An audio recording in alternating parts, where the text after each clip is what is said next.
come before you in prayer and in faith, believing your word says that you desire all men to be saved and come into the knowledge of the truth. So I bring this person before you this day. I break the power of Satan from his assignment and activities from this person's life in the name of Jesus.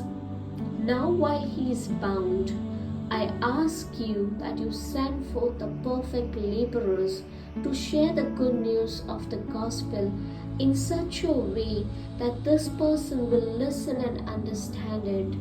As the truth is ministered, I believe this person will open his or her eyes to the gospel, come out of the snares of the devil, and make Jesus Lord, God and Savior. In the mighty name of Jesus, amen.